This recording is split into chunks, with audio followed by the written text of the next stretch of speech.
Hey everyone, good morning, good afternoon, or good evening. No matter what time it is where you are right now, thank you so much for taking the time to be here with me today. In today's episode, I'm going to be doing a Q&A, and before I dive into that, before we get really into it, for those of you who are new, my name is Madison or Maddie, and I like to make content on health, wealth, happiness, and living a luxury lifestyle.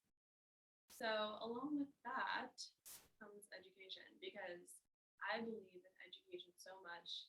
I know that I've been able to leverage my education to get what I want in life, whether that is social, financial, and personal, all of those different goals and things that have brought me happiness, that have brought me health, wealth, and luxury, all stemmed from my education.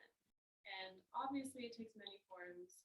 You can watch a YouTube video, you can gain experience in the workforce, you can become street smart by your upbringing slash just your circumstances, but you can also go to college.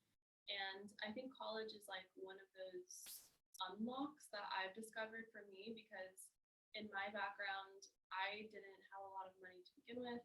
I didn't have a big network. I didn't really know of any other way, to be quite frank. And I didn't already have entrepreneurial skills.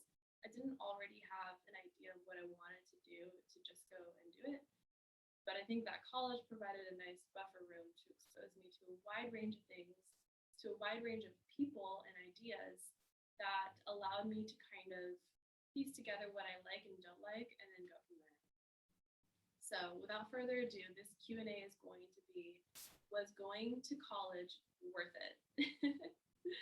So just to kind of separate the two, I would call education as this bigger umbrella that kind of encompasses traditional education such as going to college, but also less traditional forms of education such as watching YouTube videos or even some online courses, things like that. And I think that there's just a whole range of ways to become educated, to find educational content, that it would be silly to just reduce it to your, K through 12 school or to high school or to college, like the traditional four-year colleges. It'd be silly to just reduce it to that. So to kind of separate the two, I'm going to call one higher education, college or university versus say trade school, vocational school, two-year schools, and community colleges. And that's separate from say online schooling, buying master classes, buying or watching free content on YouTube or Coursera, different things that you can purchase digitally. I would call that a separate bucket as well. And then there's obviously education that comes from experience. So street smart education, I don't know how you would call that. Street smarts? There's no book for it though, right? You're talking about person-to-person interactions, real-life experience. I'd also put entrepreneurship and sales into that category, and maybe even talent too. Things that you don't learn inside of a classroom per se, but nevertheless, it's just as educational, if not more.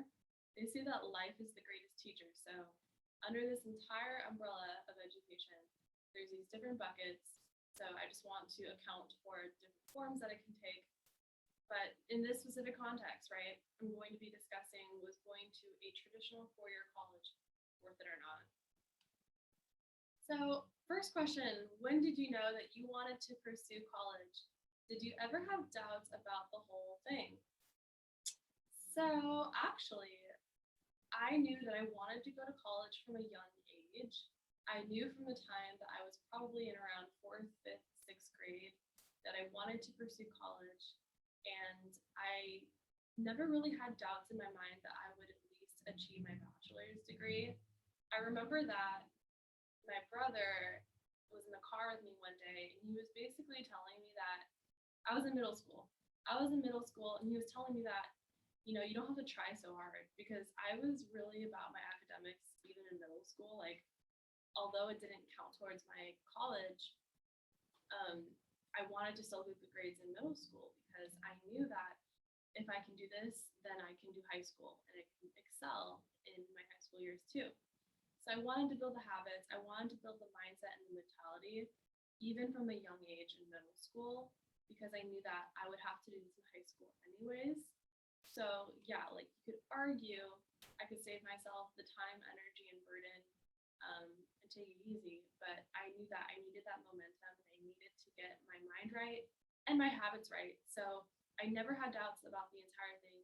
And I knew it because my brother, I think he kind of questioned the academic system. And so I had these two frame of references. I had the try hard perspective and I had the more laid back perspective. And weighing my options, I just knew that the college route was still for me. So yeah, like I just went to high school. I got straight A's. I think I got a couple of B's, but I ended up still being valedictorian. So it was a huge success, a huge honor to have gotten above a 4.0 GPA in high school. And like I did competitive volleyball. I was really involved in that. And so it was just like honestly a big win because that got me into a 4-year university at UC Santa Barbara, which is a 4-year public university, top 5 public university in the United States.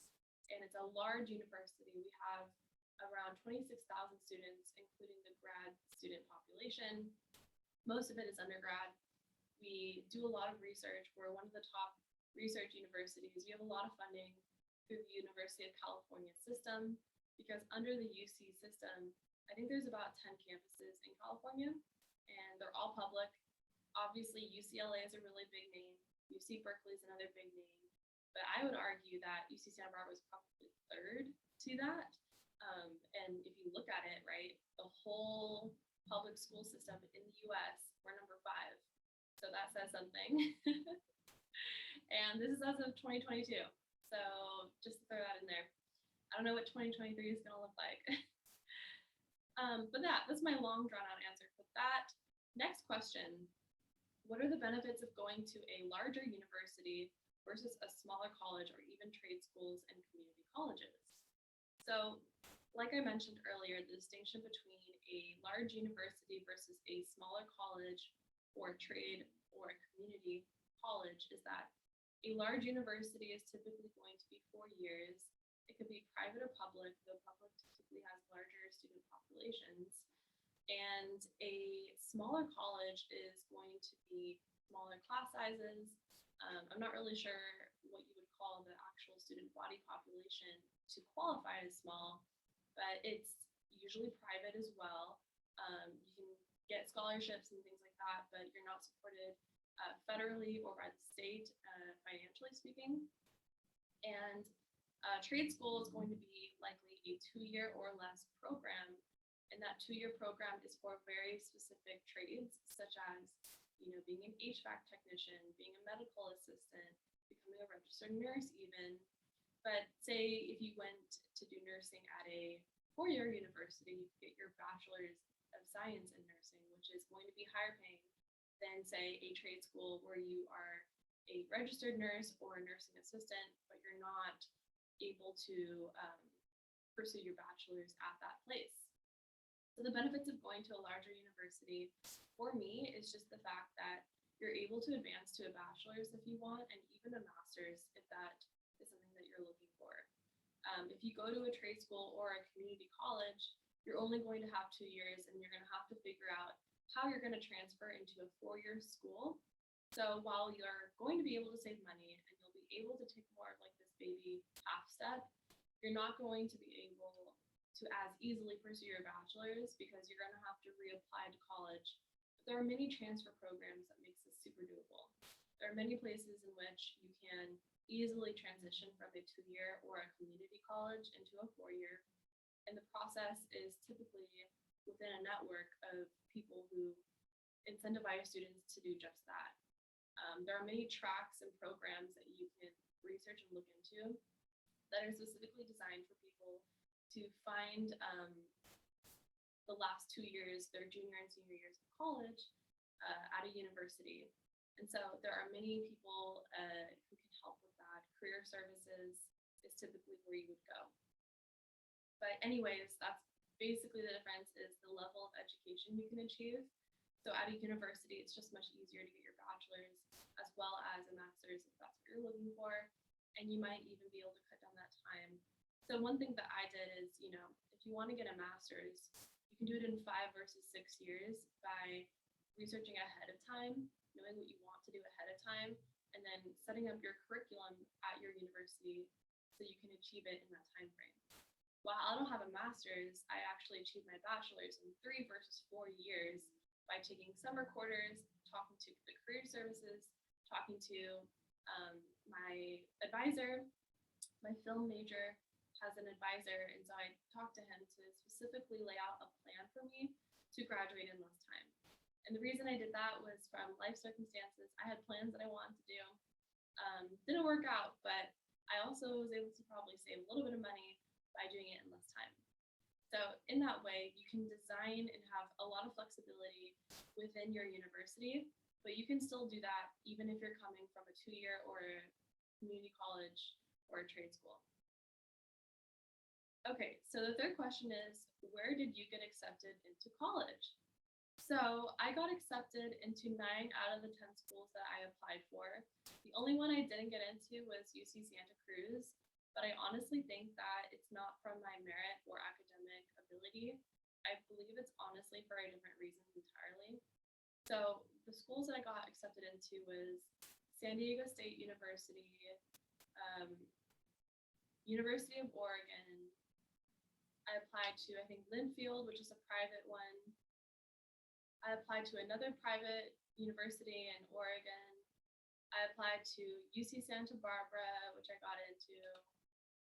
I believe I applied to maybe only 8 schools total, but I'm blanking out on the other 3. I think I got into UC Davis. Sorry, I forgot to mention that. UC Davis is a pretty highly ranked school too, by the way. Yeah, UC Davis. I'm just totally blanking out on the other schools, but point is that I got into my top 2 choices, which was San Diego State and University of California in Santa Barbara. But yeah, UC Davis was a big win. University of Portland or University of Oregon felt like a big win. And the private ones, of course, too, because it's competitive. And so, those are the places I got accepted. The only place was UC Santa Cruz. And to be honest, I took myself out of the market for the Ivy League schools. I didn't necessarily think 100% chance of getting rejected, but yeah, I would say I had a 10% chance there. And I didn't want to waste my application money on it. So I literally made sure to have a mixture between achievable schools, safety schools, and then the more ambitious schools. So the ambitious schools were probably more of the UC schools. My achievable schools were the pool of, mixture of smaller private colleges and state colleges like San Diego State. And then I would say the more safety schools, well, those were the ones that just had the highest acceptance rate, essentially. And off the top of my mind, I don't remember which ones those were. But for you, I would highly recommend to have a mixture between what you think you can get, what you want to get, and what you are practically guaranteed to get. So, you should have a mixture of those to see what really is your ability, because you don't want to close yourself off too much, but you also don't want to be, overly exposed to the wrong schools when you should have some safety net built into your application process as well. Okay, so the 4th question is, how did I afford to get into college? So the way I afforded college was a mixture between financial aid, student loans, grants, scholarships, and work study. So to go over this whole thing, California, one reason I love California, especially if you've been a resident for 2 years and qualified for in-state tuition, and on top of that, if you were a good student and you come across as broke and poor as possible, without lying, of course, then they give you so much help. They give you so much financial aid to subsidize the cost of tuition. I essentially didn't have to break my back working while being a student. I got the opportunity to be a student, but also work and do work study without feeling like I can't pay my bills if I don't work. They give me enough money each month in a mixture of financial aid and loans so that I can live comfortably and do my thing. I had a lot of students who were in similar life circumstances who maybe felt like they had to, or they legitimately had to work and just like work all the time. It was like school, work, but no social life, given that could be by choice. But then on the other hand, there were also students who did not have to work at all and spent a lot of their time outside of classes just partying. And these were typically like the frat kids, but given that, they have obligations too within their fraternities and sororities. Like they have obligations to be social, to network, and to do things. So that was almost like their form of a job. Looking back, I wish that I could have spent more time being in a sorority or something like that versus having to work. But the reality is that work study was something that I did need to do, averaging anywhere from 12 to 20 hours per week, along with my studies. And I made it work. Yes, it was stressful, but I think the financial aid that I received covered, I would say, 75% of my costs. And the other 25% did have to come out through a mixture of work and loans. So if that sounds something that you'd be comfortable with, I personally don't feel like it's a burden on me, even now that I'm paying loans back. I have an accelerated plan to try to pay off my loans in 5 versus 10 years so that I can just attack the problem before the problem attacks me. You often hear people complain about student loan debt, and I honestly take that and I just use it as motivation to not ever have that same complaint. And so the way I afforded college was just through, ensuring that I had the financial backing. I purposely chose the college that would give me the most money. And honestly, that should have been point number one, is to pick the school that's going to give you the most money, the biggest bang for your buck, the biggest financial help while maximizing the educational and social experience you will receive. And so I think I really chose UCSB at the end of the day because they gave me more money than San Diego State. Plus, I think that it's a prettier campus in San Diego State, just my opinion. So I felt like I really won in that instance. So just really weigh your options, but maximize your benefits in the financial department, and you should be good to go. So, all right, moving on. What was the process like? So I'm assuming this means like, what was the application process like? Basically, I remember junior year of high school in the beginning thinking, okay, I'm halfway done with my career. Colleges are going to be looking at my grades from junior and senior year really in depth. So I need to make sure to double down and start thinking about the colleges I want to apply to. What really helped me was joining Boys and Girls Club junior year, because during that summer, I joined that community, and the Boys and Girls Club is like a state-funded program for youth, and they offered really fun and cool classes that I got to participate in, and I got to make friends along the way and really just get involved in, this sort of atmosphere of learning while socializing, while having fun at a public institution. And so I was sort of like priming myself in a way to be ready for this like college experience. And then what I did was, I remember during the second semester of junior year, that was the most intense because that's when I was actually working through my applications. What I needed to gather was all the financial and tax information I could from both of my parents, and then all the financial and tax information I could gather about myself. It's really important to have your parents' social security numbers and things like that. How much do they make? And then they also need to set up accounts with you on the financial aid website. So there's this thing called like finaid.gov or studentaid.gov, and you need to apply by a deadline to qualify for financial aid from the government. And so if you go to a public institution or even private maybe, and you want to receive some type of financial aid, there's something called the FAFSA that you need to fill out by a specific deadline, which typically takes place, I think in the senior year, but it could be junior year. Either way, the application process was at the peak height during the second semester of junior year in high school. So once I basically filled out all the kind of nitty-gritty details about family history, finances, tax information, first and last name, contact, address, all those basic like details, then what I had to do for the private universities and the UC schools was I had to answer very specific questions for their schools. Um, if you're applying in the UC system, as an example, you have writing prompts that you have to write essays for.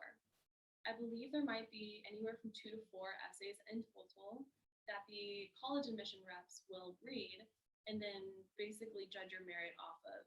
So not only are they going to look at your grades, your transcripts, your financial background, your family background, they're also going to read your responses to these questions. And one of the questions was something along the lines of, describe a hardship that you went through in life and how did you overcome it? And oh my goodness, I swear to this day, that has to be the thing that got me into college, because I was getting a lot of support and feedback from the adults around me. A lot of intelligent women and men and teachers were there to help me, and I wouldn't have been able to do it without them, to be honest. But, I made sure to sell the hell out of that prompt, because my family and I had recently gone through a financial hardship that really changed a lot of things in my life.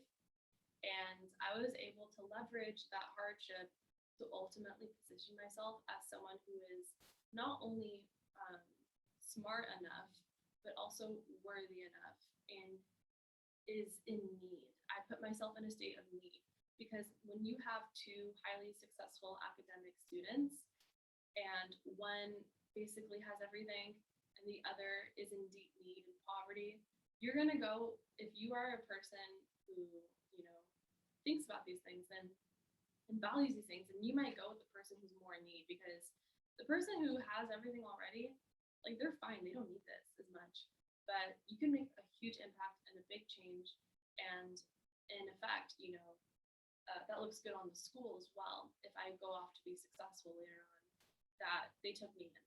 And so basically, if you have any adversity, any conflict, any challenge that you've had to overcome in your life, then when you go to college, you're able to really put that on the spotlight and talk about how you overcome it or how you overcame it, and position yourself in a way where you are someone who can solve problems, you are someone who can overcome challenges, you can work through adversity, you are strong, you're courageous. And so all of these positive traits and attributes will be associated with you because of your writing responses.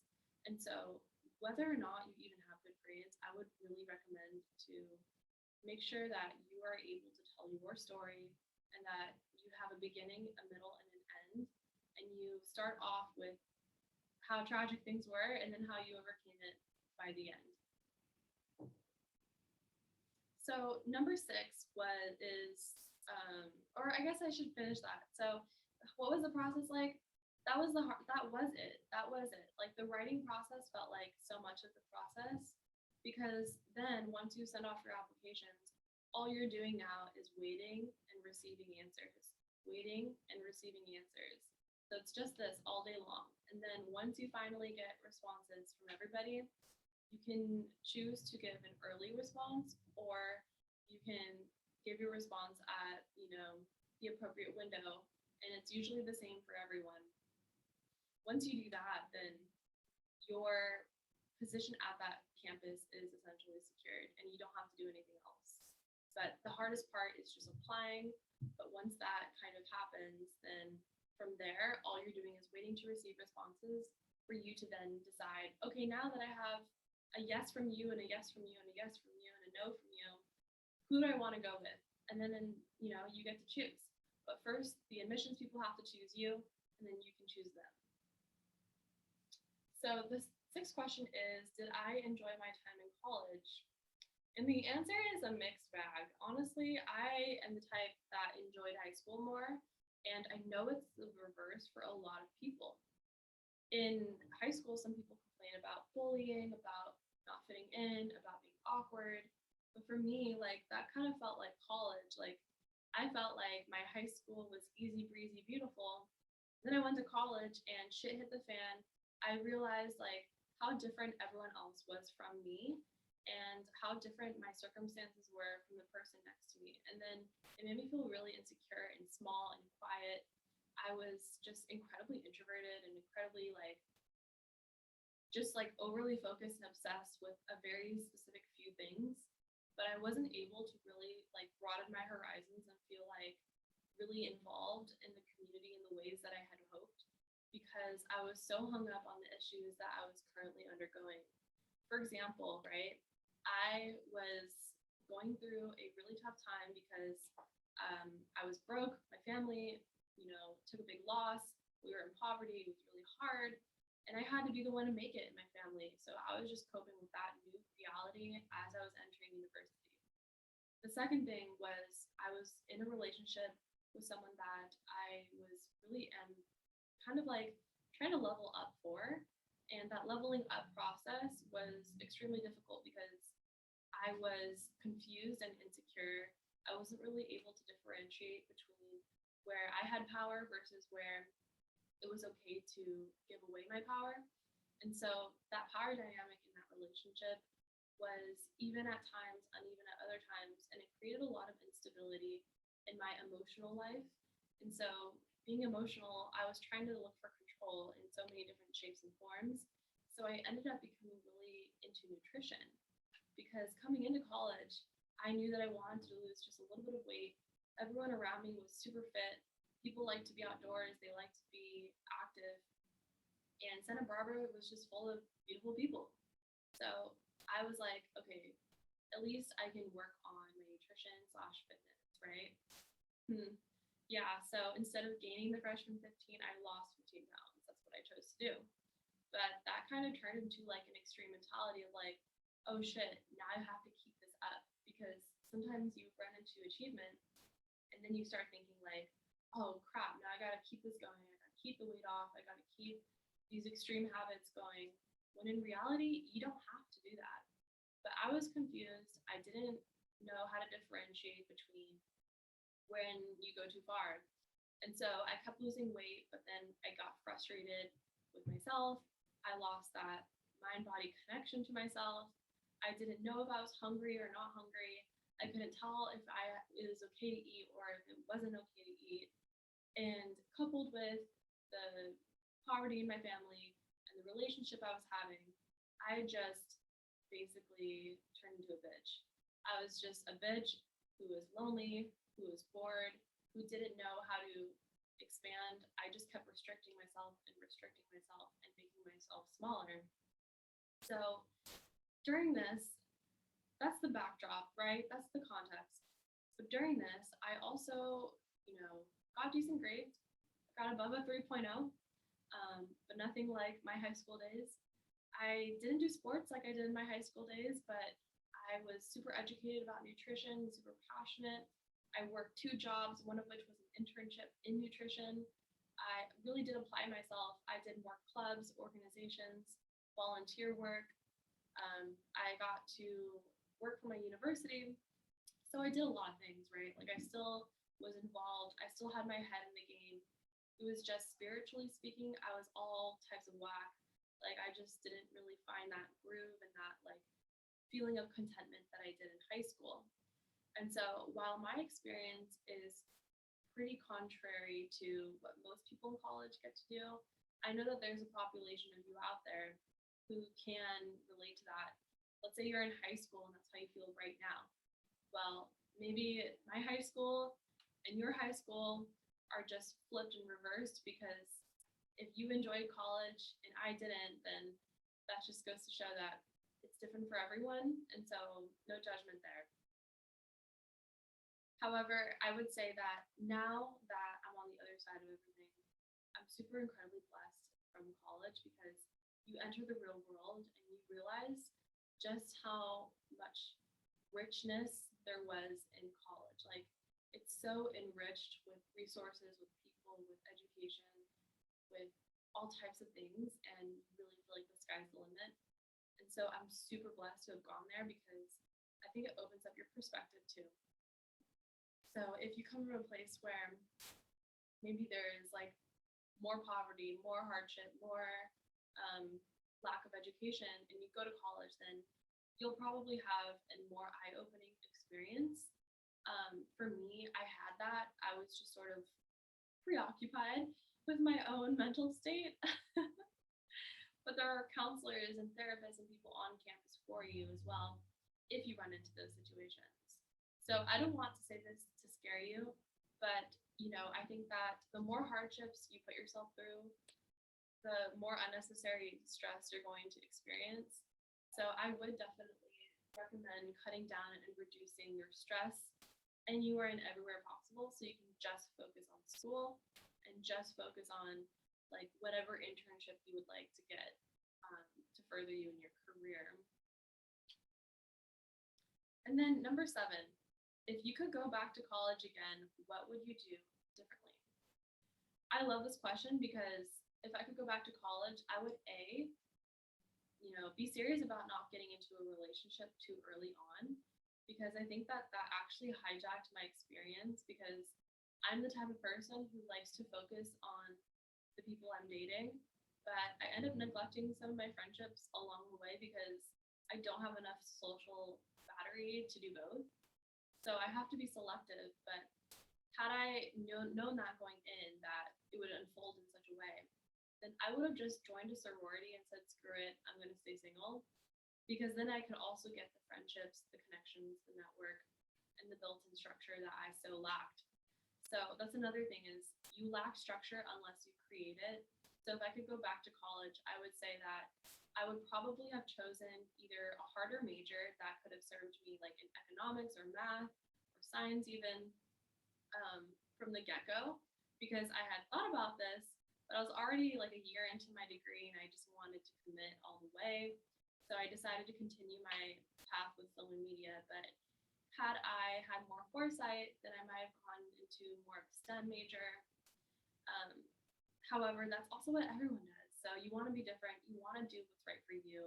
I like to be creative, so fuck it. But at the same time, from a career optimization standpoint, I may have gone back and changed my major. I may have joined a sorority instead, not get a boyfriend, create that structure for myself. So the 8th question is, how did college help you in your career path? More specifically, how did you manage to bridge your college experiences into your resume to land that first full-time job?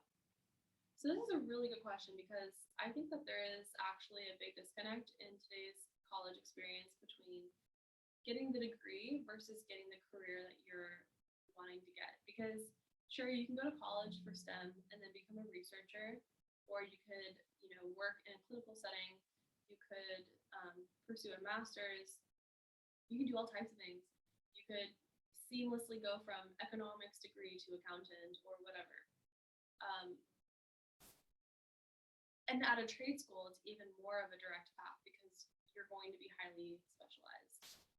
But for me, knowing that I was a film and media major and knowing that I didn't necessarily want to get into the film industry straight away because it just seemed like the Wild West, I actually tried to supplement my major with actual experiences in my jobs, in my internships, in volunteering. So for example, right, I didn't know if I wanted to go down more of a healthcare route during my freshman and sophomore years.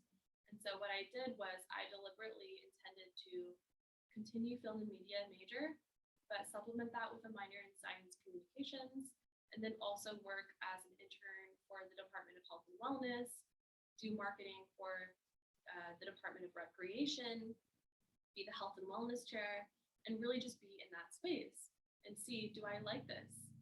Along the way, I actually found a passion for marketing, and marketing goes a little bit more hand in hand with film and media. So when I was at UCSB Department of Recreation, I found a marketing assistant position. My current internship, I wanted to transition into their social media role, but they told me no. So I'm like, all right, if you're going to tell me no, I'm going to go somewhere where they're going to tell me yes. So I went to someone and they told me yes. Then I got into social media marketing, loved it, wanted to continue with it. So I got an internship as a social media and education intern for the Healthy Beverage Initiative Research Group. Now, as you can tell, film and media major, science communications minor, and now I have 2 internships, one of which was for health, the other of which is both health and marketing. Now I have a job in marketing and health. Like, there's obviously a lot of overlap here. You know, I'm seeing media, marketing, and healthcare all kind of coming together at this moment during my 3rd year of college. Now, given I'm already on a path to graduate in 3 versus 4 years, so I had to decide, do I want to double down on marketing? Do I want to try to pursue film? Do I want to pursue healthcare and continue my education, maybe go back, take a BS, get a BS instead of a BA? But I decided, okay, no, this is what we're gonna do. When we get out of college, we're going to specifically look for positions in digital marketing. Why digital? Because that includes social media, it includes data, technology, and all the forward-thinking progressive technologies that are more profitable than traditional billboards and things like that. So I set out on a mission to go into marketing in some shape or form after graduating from college. So that was the decision I made. And so how did college help me get into this career path? Well, by essentially exposing me to film and media, it exposed me to healthcare, it exposed me to a wide range of internships and positions, it exposed me to marketing, social media, and that type of thing. And so by getting exposure to these 3 key areas, I was able to double down on one of them, and then that's how I bridged my college experiences into my resume to land that first full-time job as a digital marketing specialist at an ad agency. So I hope that you can kind of think about this for yourself. Think about 3 areas that you're genuinely interested in. One of them can be your major, one of them can be what you do for work, and the third one could be a creative hobby or something that is intermixed with your major, a minor, or your career, or your job. So, you know, whether I was in film or whether I was in marketing, I somehow tied healthcare, nutrition, and recreation into all of that, you know? So you can do that. You can combine things together and find that unique intersection where, say, media and health intersect, or where nutrition and education intersect. You should, and I encourage you to find those unique combinations, and then when you're about to graduate, you can ask yourself, all right, where do I want to double down? Because on my resume, my experience as a marketing assistant at UCSB Recreation can serve me both in the marketing world and in the recreation, health, and fitness world. So I have both now. That's the benefit there. So the number 9 is, what advice would you give to someone looking to work in your field, marketing, communications, or even your other interests like healthcare and finance? So I touched a little bit about this in my YouTube, but I'm starting to get into personal finance now. I was obsessed with nutrition for the first 4 years, since like 2018 through 2021. But turning into 2022, I started to become obsessed with personal finance because I have student loans to pay off and I wanted to learn how to be in the best position for success. But if I were to give advice to someone wanting to work, say, in marketing, which is what I do now, I would recommend that you learn about business, that you use your own social media as practice, and that you do nothing but create on the side of your daily obligations. So, you know, what I mean by this is that I try to carve out time to get better at things that I'm genuinely interested in doing. So for marketing, I was able to do that by experimenting with my own social media. But later on down the line, you know, you have to invest more time into this thing. And so you want to gain experiences in that path that you want to go down. Also, I would recommend really just, I would say above all else, you have to just experiment because you don't know what it's going to be like until you do it. But if you want to get a better idea, then you can also watch YouTube videos on people who are in your field currently and get education and insight on what they do. maybe you can experiment with your own social media for marketing, right? But if you wanted to say get into healthcare, that's going to be a much more structured out path. You will need to pursue a major in the sciences field. Most likely, you will need to perhaps obtain research internships and research assistant positions. You might want to even further your career and get your master's degree. And you need to make sure the colleges you apply for have the programs you're looking for as well. If you want to get into finance, it's also going to be more flexible in major, yet it's going to have specific classes that you'll need to take. So you might need to take math, economics, for example. So you need to do that. But for something like marketing, right, that is actually more businessy. So if you can take a business major, a marketing major, then that's going to set you up for success there. And I would say that business is a lot of equal parts book smart and street smart. So I think that, while you can major in business, you don't have to. I majored in film.